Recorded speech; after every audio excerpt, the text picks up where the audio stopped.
Over the past few weeks, we've been commenting on select verses from Surah al-Hujurat, which we've mentioned repeatedly is a surah which Allah subhanahu wa ta'ala has dedicated the greater majority of it, or the greater part of it, to the subject of achieving Muslim unity and fostering a cohesive Muslim community. And in this surah, Allah subhanahu wa ta'ala, He warns the believers repeatedly against those words and those deeds and those behaviors which will sow discord in their ranks and cause those believers that should love one another to despise one another instead. Last week we contemplated the verse in which Allah subhanahu wa ta'ala forbade the believers from three despicable behaviors. The first one, as-Sukhriyah, ridiculing one another. The second one, al-Lams, finding fault with one another. And the third one, at-Tanabuz bil-Alqab, calling each other by offensive nicknames.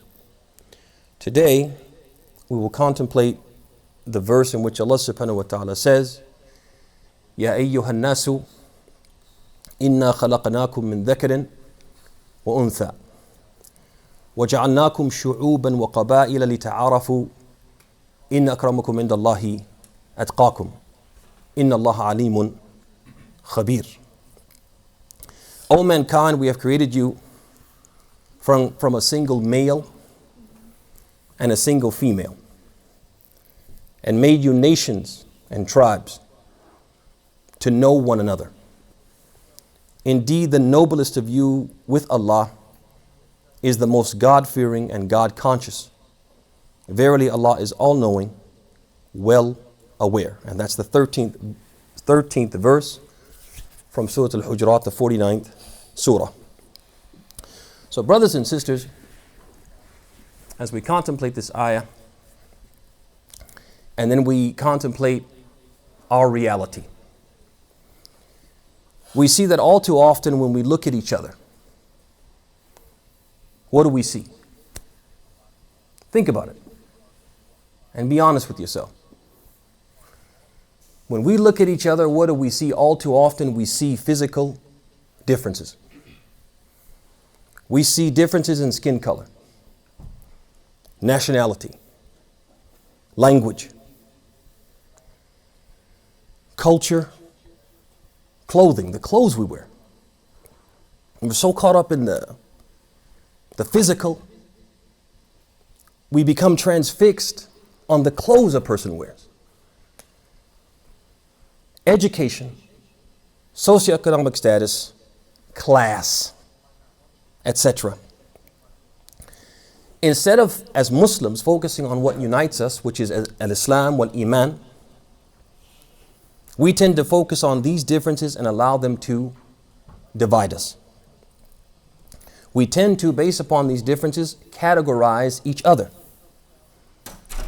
Based upon how a person looks, where they come from, what language they speak, what clothes they wear, we'll put them in one of two categories, good or bad, valued or devalued, entitled to respect or entitled to be disrespected. You deserve to be disrespected. Why? Because of how you look, because of how you dress, because of the country you come from, the passport you carry. Friend or foe, a person, you consider him a friend before you even really know him, because of where he comes from and the language he speaks, and you consider somebody else your enemy before you know him because of how he looks and where he comes from and the language he speaks and so on. Loved and hated. Before you know somebody, you've already made up your mind whether you're going to like them or not. To the point that in Muslim communities, these differences become the primary, perhaps the only yardstick by which another man or woman is measured. The only scale by which their worth is weighed and determined. And now the question I have for you, because this is our reality and I challenge anyone to tell me I'm wrong. Since this is our reality, my question to you is it right or wrong? Are we all agreed that it's wrong for us to behave this way? Yeah. Is it helpful or detrimental to achieving Muslim unity? Is it helpful or detrimental in our quest to achieve Muslim unity and to foster a cohesive Muslim community? Is it? It's detrimental. Honestly, I'm going to ask you honestly. If someone, before you even really know them that well, they make up their mind about you and they mistreat you, and you get the sense, or they say it to your face, I'm mistreating you this way because you're black, because you're African American, because you're the descendant of former slaves. I'm going to ask you honestly. Are you going to like them? Are you going to go to battle with them? Are you going to be able to get in the same foxhole with them? If they're in a jam, are you going to try to help them out of that jam? In many cases, we're not. At the end of the day, we're human. And if a person hates you for something you can't control, dislikes you, deems you an enemy, mistreats you because of something you can't control, your reaction is likely to be one of what? Of hostility. I'm going to meet your hostility with hostility. So just by natural instinct, we think this is wrong. But we also know it's wrong because our religion tells us it's wrong. And we see this from a number of angles, and we'll mention some of those angles, al-Hujurat. So we know it's wrong, one, because it's the opposite of what Allah expressed. It's the opposite of what Allah expressed. Oh. What happened? MashaAllah. What happened? Alhamdulillah. Tayyib. So we know it's wrong. One, because it's the opposite of what Allah subhanahu wa ta'ala expressed was the intention by making us different. Who made us different? Allah made us different. And Allah tells us why, the purpose of Him making us different. And we're doing the opposite. So He tells us, لِتَعَارَفُوا, I made you different to know one another. What does that mean? Al-Baghawi, he said it means لِيَعْرِفَ بَعْضُكُمْ بَعْضًا فِي قُرْبِ النَّسَبِ وَبُعْدِهِ لَا لِيَتَفَاخَرُوا. He says, so that you would know your near and distant relatives, not so that you would brag, boast, and hold others in contempt. طيب الطبري, he said it means لا لفضيلة لكم في ذلك وقربة تقربكم إلى الله بل أكرمكم عند الله أتقاكم. He says it's not because that renders you superior or because your lineage makes you nearer or dearer to Allah.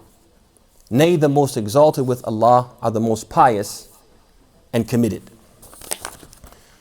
Another reason why we know it's wrong is because Allah subhanahu wa ta'ala himself, He doesn't look at these things. And He doesn't assign any value to these things.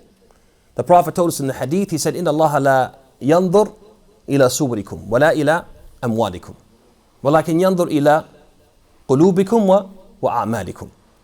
He said, Allah does not look at your outward appearances or your wealth. Rather, He looks at your hearts and your deeds. So Allah subhanahu wa ta'ala, He sets the standard for us to emulate.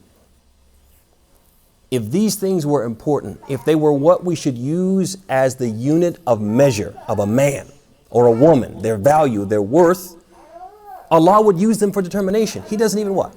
Doesn't even consider them.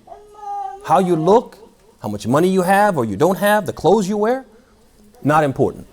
What's important? Your heart and your deeds. The things that you can control.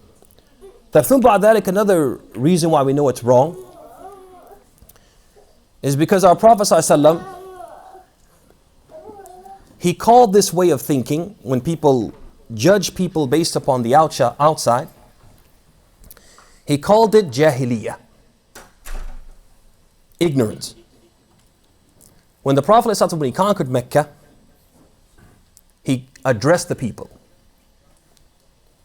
And he said, Ya ma'ashar Quraysh, Inna Allah qad adhaba ankum نخوة الجاهلية وتعظمها بالآباء الناس من آدم وآدم من تراب. He said, O people of Quraysh, surely Allah has abolished from you all the pride of the pre-Islamic era of ignorance and all pride in your ancestry. All men are descended from Adam, and Adam was made from dirt. And when the Prophet came to know that one Muslim had insulted another Muslim because of the color of his mother's skin, not the color of his skin, the color of his mother's skin, the Prophet told the man who made the insult, he said, إِنَّكَ أُمْرُؤٌ فِيكَ جَاهِلِيَّةٌ. He said, you are a man with ignorance within you. And there's a few things to note about the fact that the Prophet, he used this word al-Jahiliyyah. It's significant because, one, al-Jahiliyyah represents everything that is bad about human existence. So it's very serious for the Prophet to say, إِنَّكَ أُمْرُؤٌ فِيكَ جَاهِلِيَّةٌ. You're a man with ignorance in you. Because that's everything that's bad about human existence. That's what al-Jahiliyyah means. It represents. It's also the antithesis of Islam. It's the opposite of Islam. So basically, Islam is in one place and al-Jahiliyyah is in another place. As if the Prophet is saying, you are a man who has un-Islamic, you have the opposite of Islam in you. Meaning you're supposed to be Muslim, but you have the opposite of Islam in you. It's like saying that. Number three, Islam came to eradicate and abolish Jahiliyyah. So Islam opposes everything Jahili. So when the Prophet says, إِنَّكَ أُمْرُؤٌ فِيكَ جَاهِلِيَّةٌ, then you are behaving in a way that Islam came to what? Do away with it. Is it the Prophet saying, this is something I came to abolish and you're doing it? That's another thing that the Prophet is saying by saying al-Jahiliyyah. And therefore, as the scholars, number four, the scholars have concluded that one of the strongest ways for Allah or His Messenger to indicate that something is haram is to attribute it to al-Jahiliyyah. It's one of the strongest indications of a tahreem, prohibition, illegality, and sin. But number four, from the ways that we know that, or the angles that we know that this is wrong, is because the result of this overemphasis and misplaced focus on the exterior is that we become divided instead of united. That basically when people spend too much time worrying about what passport you're carrying, what language you speak, what clothes you wear, the color of your skin, the texture of your hair, when they spend too much time worrying about that and placing too much emphasis on that and loving people who have a certain appearance and hating people who have a different appearance, what happens as a result? The Muslims become divided and then further what? Divided and further divided based upon these lines.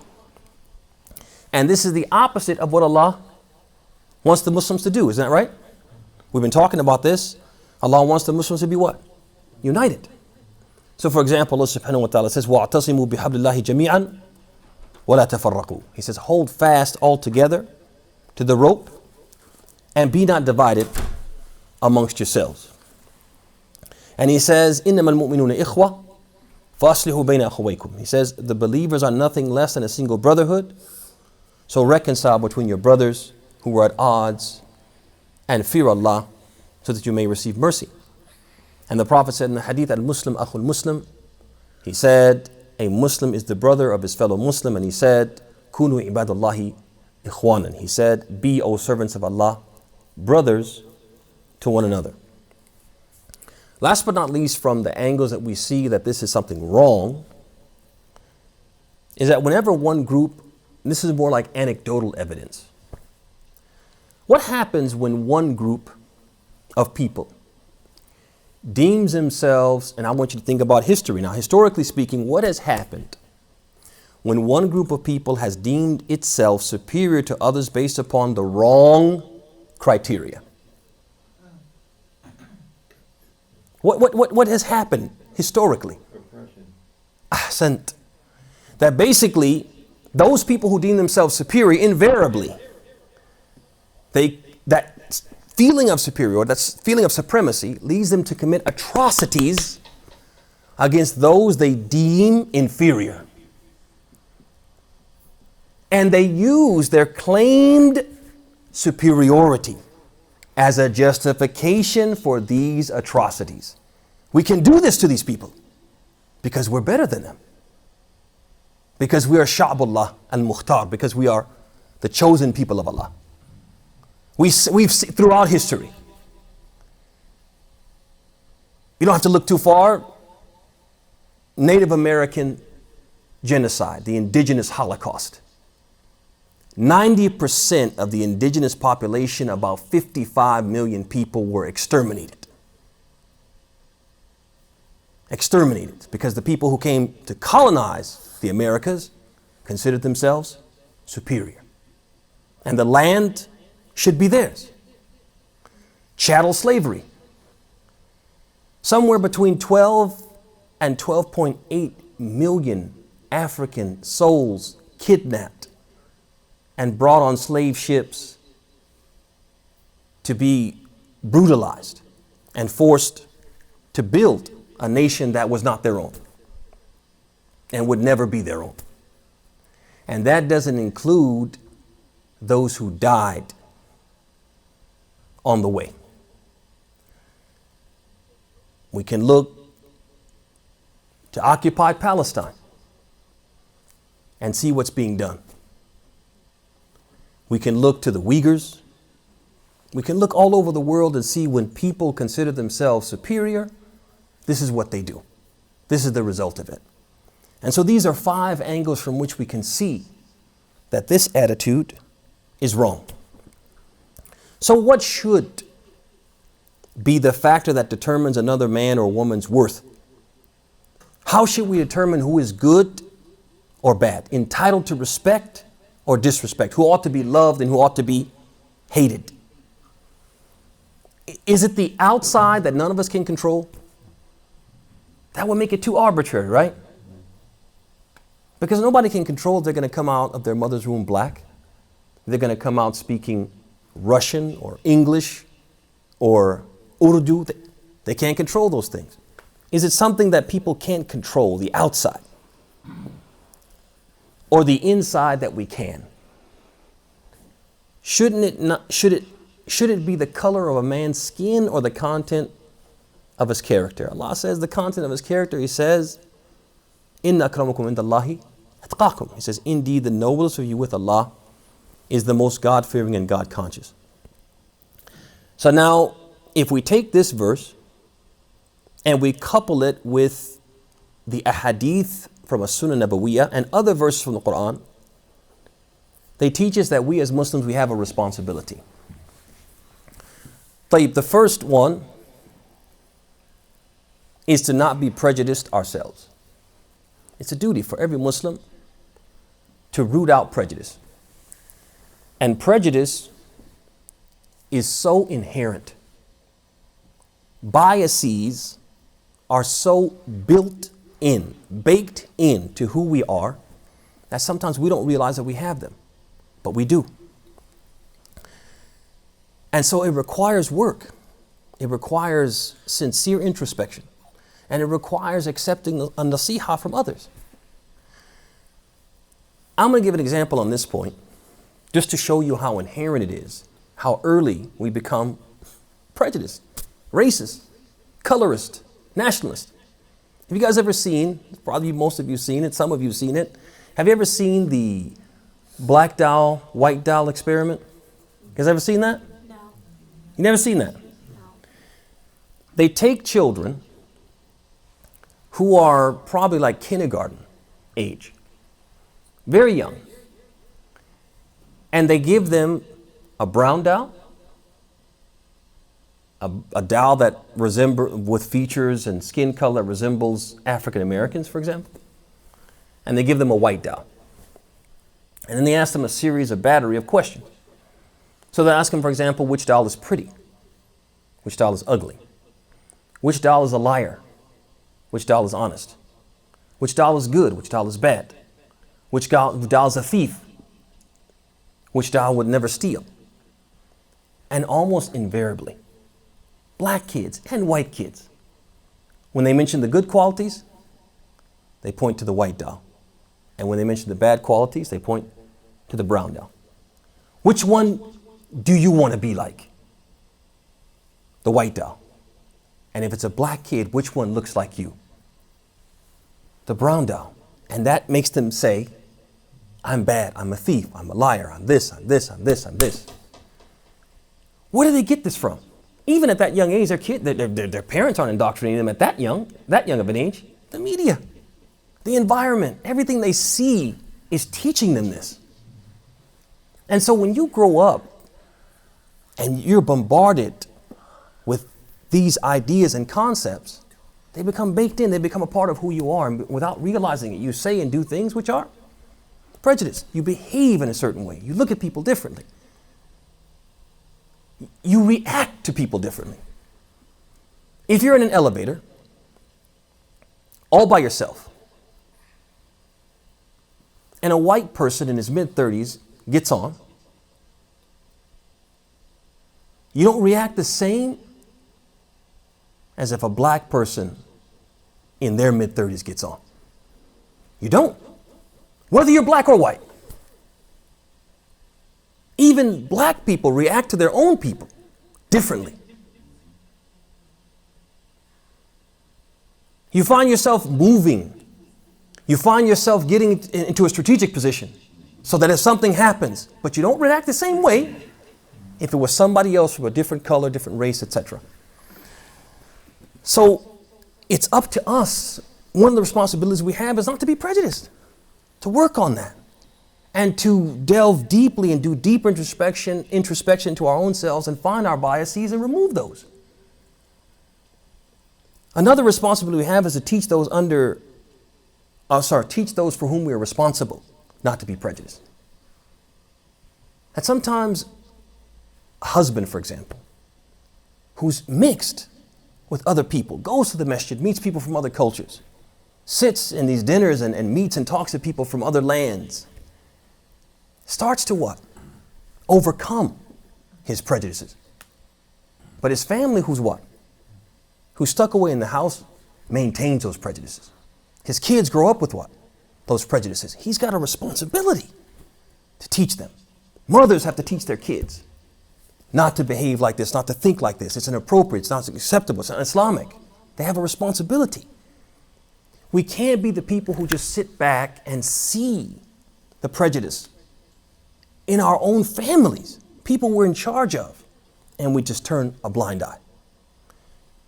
It's also our responsibility to oppose and eradicate prejudice and discrimination in our communities. And we've talked previously and given examples of how people will recognize, acknowledge that there's prejudice. I gave you the example of a person who was talking to someone about employment. And he said, oh, you could never be employed because you're not Desi. He told him on his face, and even if he himself wasn't okay with it, he was okay with what? His community adopting this approach. He wasn't prepared to rock the boat. He wasn't prepared to say, hey, this is unacceptable. This is un-Islamic, ya ikhwan. And we can't approve of it. We can't turn a blind eye to it. We can't act like it doesn't exist, put our heads in the sand and say, well, I'm not the one that's prejudiced.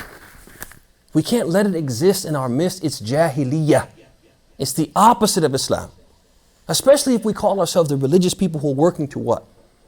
To foster Islam, to build Islamic communities. And then we behave like this? But last but not least, it's important for me to say that if we don't commit ourselves to eradicating our own prejudice and that of others in our community, we'll never be united. And we talked about this at the outset. People experience prejudice in the Muslim community, and they respond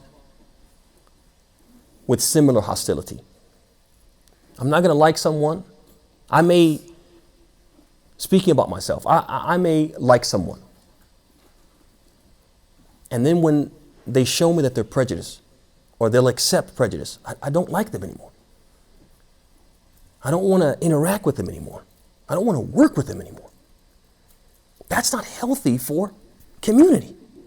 That's not healthy for community. And if I feel this way, I'm sure other people feel this way as well. And this is why you find the reality. I know it's true. I know it's not just a me thing, because I've gone all over the country and been in communities. And I've seen how there's an Arab masjid, a Desi masjid, a Somali masjid, a Nigerian masjid. People are off into their own enclaves with their own group of people where they feel comfortable, where they feel safe, where they feel accepted. How did it get like that? Because people were made to feel that they weren't good enough, they weren't going to be accepted, and so they went and they did their own thing. They divided and separated. This is not how Allah wants us to be, or the Prophet wants to be. He wants us to be Muslim, not Nigerians, not Bosnians, not Kuwaitis and Saudis. And he wants us to be Muslims first. And that's what should unite us, irrespective of these things. And that's how the Prophet conducted his business. There were people from other lands who became Muslim. There were dark-skinned people from the Arab community and from the African community. They were all together as one community. And the Prophet wouldn't have it any other way. And the Prophet was even told by Allah subhanahu wa ta'ala, وَاصْبِرْ نَفْسَكَ مَعَ الَّذِينَ يَدْعُونَ رَبَّهُمْ فِي الْغَدَاةِ وَالْعَشِيِّ يُرِيدُونَ وَجْهَهُ. He was told, stick with the people who call upon Allah. Stick with the people who are pious worshippers of Allah. Stick with them. And don't turn away from them because you want something from this world. Don't let worldly concerns, material things, become your priority. Your priority should be, who are the people who remember Allah, who worship Allah, who love Allah? These are the people I should unite with. And this is what the opposite of what we're doing. And to be honest with you, this is not something that is going to be heard the same coming from someone who's considered a minority, someone who's considered from the disenfranchised, the marginalized peoples. Because when I say this, people will say you're saying it out of self-interest because you have something to gain. You're on the bottom, you don't want to be on the bottom, so you're saying these things. Doesn't matter how many ayat I quote, a hadith I quote. This is Allah saying, this is the messenger saying, oh no, you're saying it because you have something to gain. It's important for the people who have nothing to gain because they're on the top. They have to say these things. They have to adopt these ideas and thoughts and approaches. They have to be the ones who are more anti-racist than the people who are suffering from racism. When that happens, that's when you're going to see change. The Prophet ﷺ was the whitest of the white. Came from the best of families, best lineage. He was at the top of the food chain, so to speak. And he was saying these things. And it moved people. Because why? He had nothing to gain. He was already on top. Imagine if Bilal was saying this thing. They'd be like, be quiet. So it's important for us to realize, brothers and sisters, that, it's going to take the people who are not suffering from it to speak up for there to be real change. And with that, we'll bring today's session to a close. هذا وصلى الله وسلم وبارك على محمد وعلى آله وصحبه أجمعين. If there are any questions, comments, or critiques, فتفضلوا بها. Any questions? تفضل حسام. I know how you should don't judge them by like their skin color and stuff, and like how and like what they wear. Mm-hmm. Can you judge them if you actually know how they are and you like figured out how they are? Well, we won't say you should judge them, but you have a right to develop an opinion based upon how somebody treats you. You have a right to develop an opinion on whether or not you want to be friends with them or not. Yeah, absolutely. But maybe not, we should use the word judge. Because who judges? A judge. Who's the greatest judge? Allah. Ahsant. طيب, any other questions or comments? تفضل أحمد. بارك الله فيك يا شيخ. So in the terms of ethnicity and group, and that's when it comes to negative connotation, right? Like not period. No. I mean, obviously, Allah made us into these ethnicities and these tribes and these nations, and etc. The problem is when it becomes a criteria for judging who's good and who's bad, who's right and who's wrong, whose side we're going to be on, etc. That's where the problem comes in. Just like Allah subhanahu wa ta'ala, He named the Ansar al-Ansar. And He named the Muhajirin al-Muhajirin. And He mentioned their fada'il. And that they were special because of the things that they did. And He praised them for those things. And those were good names for them to be called. And they were badges that they wore with honor. But then when they started using it in the wrong way, basically becoming factions that would fight each other because of their differences. Because we are the ones from Al-Madinah and you're the ones from Mecca, when it became a source, instead of bringing them together and a badge of how they had served Allah, it became more be with me because we're from the same part of the country, and you should be with them, and we should fight them because they're on that side and we're on that. When it became like that, it became a bad thing, to the point that the Prophet said, he said, "Ad-da'wa al-Jahiliyyah wa ana bayna adhurikum." He called it da'wa al-Jahiliyyah. So what made it da'wa al-Jahiliyyah? It was still al-Muhajirin wa Ansar, but the usage, how they used it, and the intention and the motive for using it the way they did. Yeah, that's what made it bad. So it's the same thing. There's nothing wrong with a person saying, for example, I'm from Bani Qahtan. I'm from the tribe of Qahtan. Nothing wrong with that. Basically acknowledging that he's from this family and letting people know that he's from that family, that tribe, or that clan. A person saying, I'm from Egypt, right? And being proud in a good sense of where he comes from. It's when a person is proud in a bad sense. Or he loves the Egyptians, even those who are non-Muslim, even those who are wicked Muslims. He loves them just because they're Egyptian.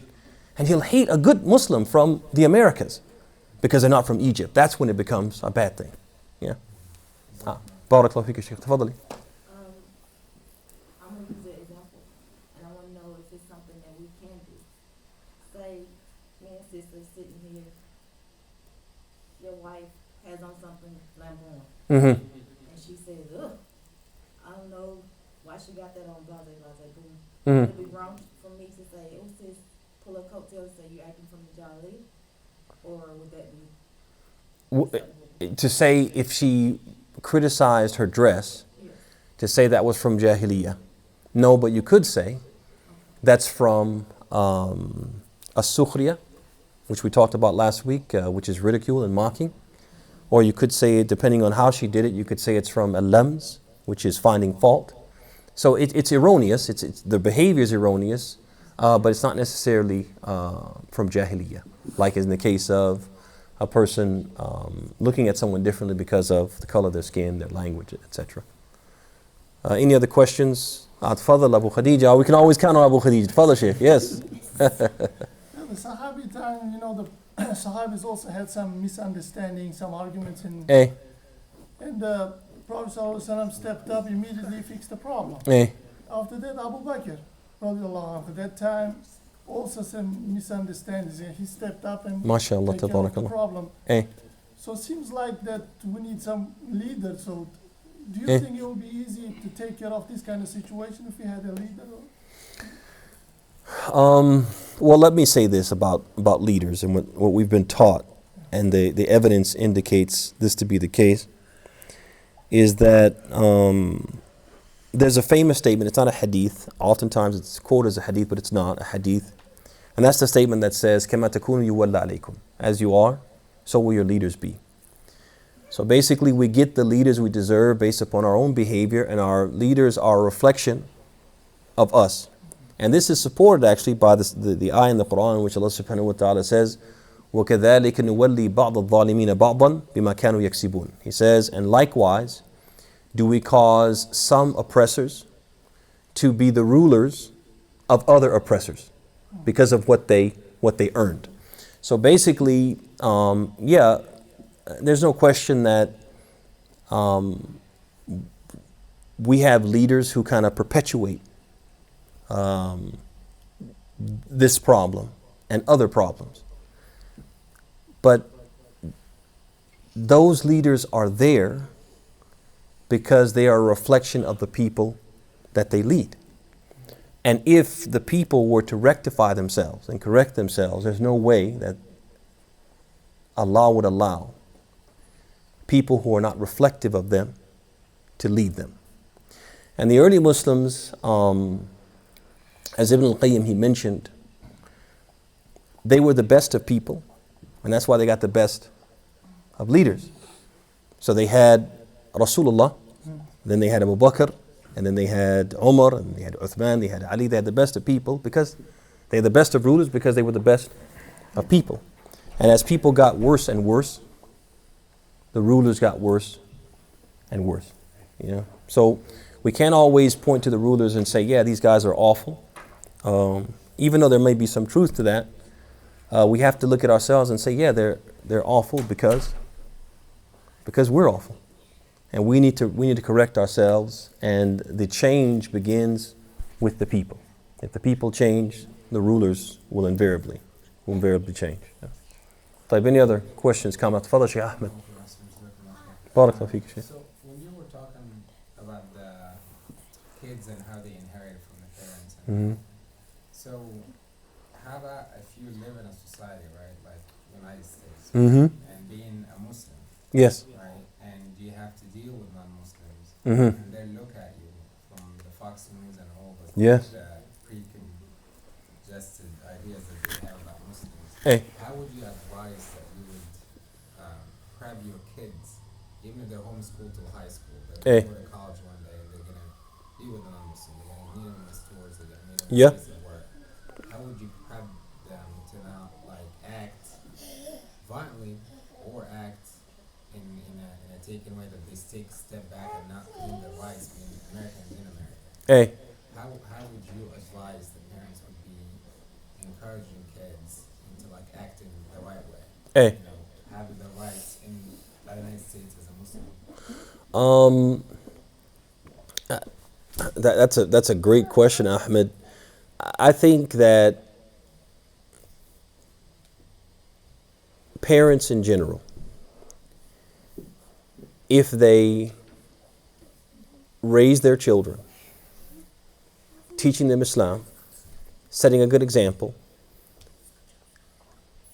and they themselves understand what it means to be a Muslim in a non-Muslim country, and they conduct themselves accordingly, and they ask Allah incessantly to preserve them and to preserve their children upon Islam and to preserve their faith and the faith of their children, I think that they're going to succeed in achieving their objective of having Muslim kids that can function in a non-Muslim society while maintaining the integrity of their Islam. They're going to be able to do that because if you understand that being a Muslim in a non-Muslim country means that I have to conduct myself in accordance with the teachings of Islam while abiding by the laws of the land in which I live, that my non-Muslim neighbors have rights over me because